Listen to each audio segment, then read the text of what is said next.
You think she's forgotten you, but she hasn't. And the painful irony is, the more you chase, the faster she does. Let that land for a second.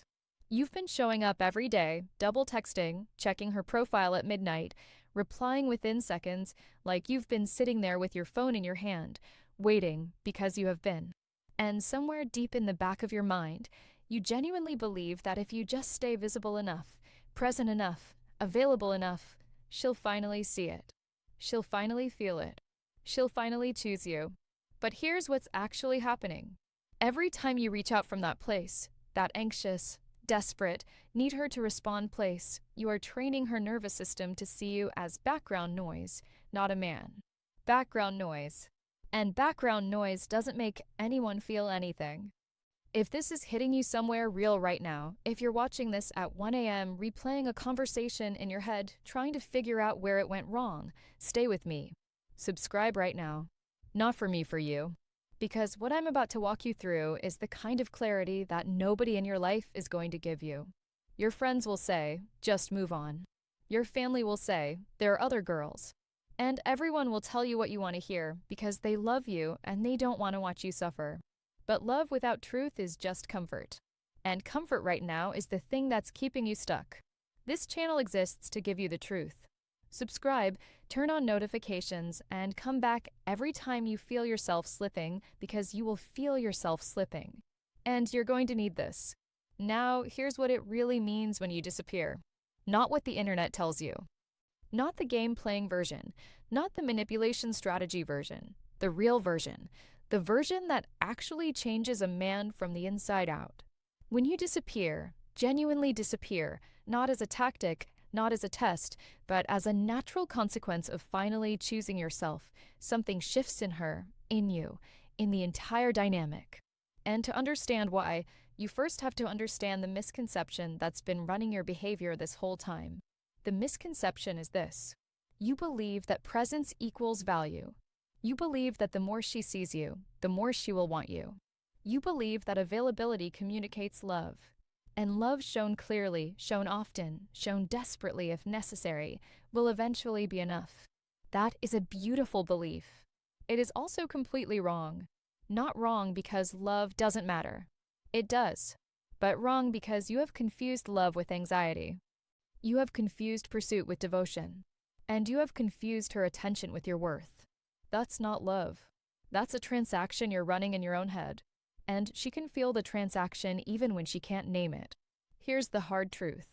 Attraction is not generated by how much you want someone. Attraction is generated by how much you want yourself.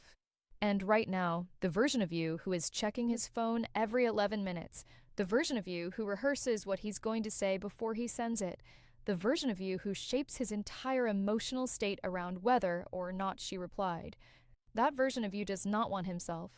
That version of you has handed the controls of his own internal world to a woman who didn't ask for them and doesn't know what to do with them.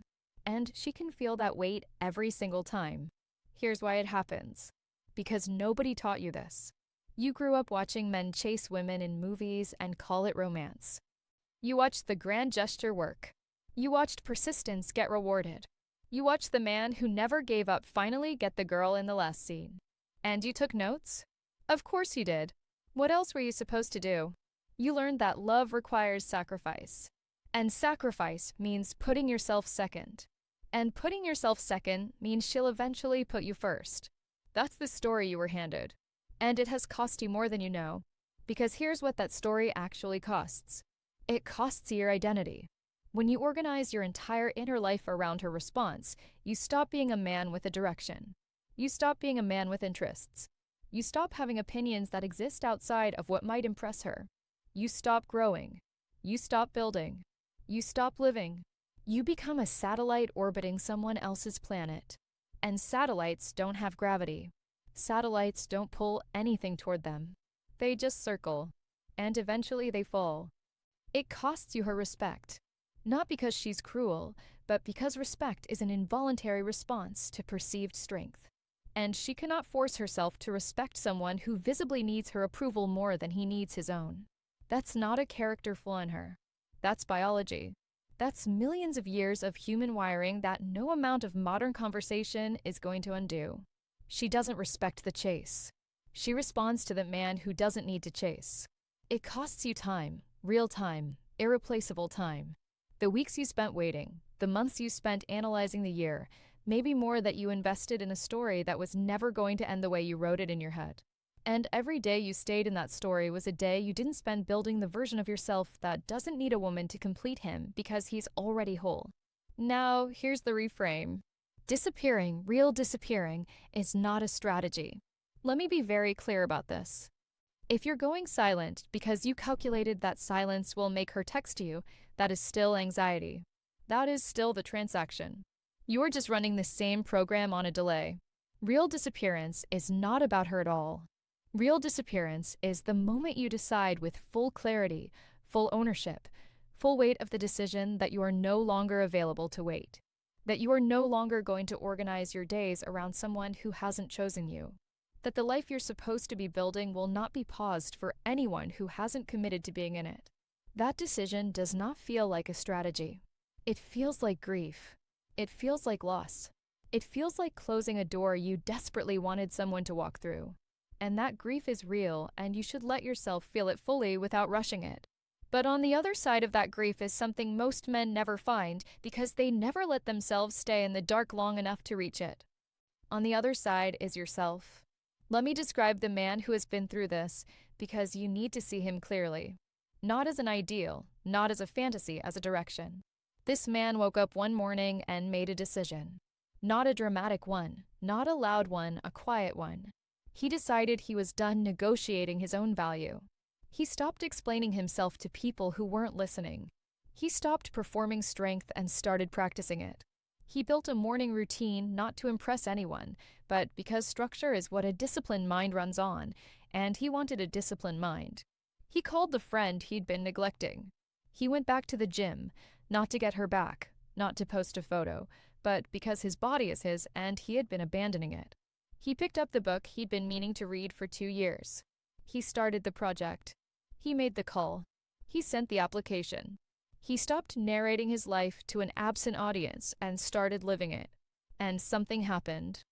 Not immediately, not in a way he could track on a calendar, but slowly the weight of that anxiety began to lift. Not because she texted back. Maybe she did, maybe she didn't. And the extraordinary thing is he stopped organizing his recovery around that outcome. The weight lifted because he remembered who he was before she became the center of his world. He remembered that he had a center and it was his. That man carries himself differently. You can see it before he says a word. He takes up space without apology. He doesn't scan a room for validation. He doesn't adjust himself based on who's watching. He knows what he thinks, and he says it without softening it into something everyone will approve of. He has standards, not rules he recites, but actual standards that he's willing to lose things over. He's lost things over them, and he doesn't regret it. That man is not cold. That's the thing people get wrong about this. He's not distant. He's not unavailable. When he's present, he's fully present, warm, engaged, real. But his presence is a choice, not a plea. And there is a difference so vast between those two things that the woman across from him feels it in her body before her brain can name it. Women do not think about men who are everywhere. They think about men who are somewhere specific and purposeful and not waiting around to be noticed. That's not manipulation. That's magnetism. And magnetism comes from having a self-worth being drawn to. Now, here's what you do. Right now, today, not next week, not after she responds. Now, you stop checking. You open the app. You close it. And you put the phone face down on a surface that is not near you. Not because you're punishing yourself, because the checking is a compulsion and compulsions run on you, and you need to break the loop before it breaks another 6 months of your life. Stop checking. You stop rehearsing. The conversation you're preparing in your head does not exist. She is not sitting somewhere waiting to hear your perfectly crafted explanation of how you feel. Stop investing emotional energy in a future conversation that you are scripting alone. It is exhausting your nervous system and producing nothing. Stop rehearsing. You redirect the energy every time you feel the pull. And you will feel the pull multiple times a day. At first, you redirect it. You redirect it into your body. You do something physical. You redirect it into your work. You do something productive. You redirect it into your relationships.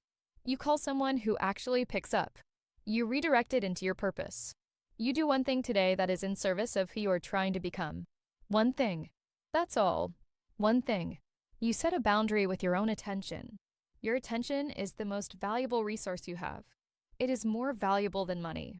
It is more valuable than time. Because attention shapes experience. Whatever you give your attention to becomes your reality. And right now you are giving your attention, your most valuable resource, to someone who is not in the room. Reclaim it. You get honest with yourself about what you're actually mourning. Because sometimes it's not even her. Sometimes you're mourning the version of yourself you thought she represented, the future you imagined, the man you thought you'd become with her beside you. And if that's true, if what hurts is the loss of that future, then understand that the future was always yours. She was just the face you put on it.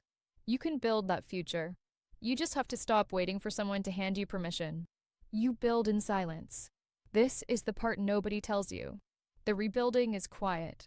It doesn't have an audience. It doesn't get likes. It's not a montage. It's just you every day making choices that compound. Making choices that slowly, unglamorously, permanently reconstruct your sense of self. And it works not because it's impressive, because it's real. You become the kind of man who is genuinely busy. Not fake busy, not performatively busy. Actually busy because you have things happening. You have things growing. You have a life that has weight and direction and doesn't pause for anyone who hasn't committed to it. That life is attractive. But more importantly, and this is the part that actually matters, that life is yours. Here is the truth underneath all of this. The reason disappearing makes her think about you has nothing to do with psychology tactics or playing games or knowing how the female brain works. The reason disappearing makes her think about you is because when you disappear, the performance stops. The anxiety stops. The performance of a man who needs her to confirm his value stops. And what's left when all of that falls away is the actual man. And the actual man, the one underneath the desperation, the one who existed before this whole thing started, the one who has a life and a direction and a self that doesn't require her signature to exist. That man is interesting. That man has gravity.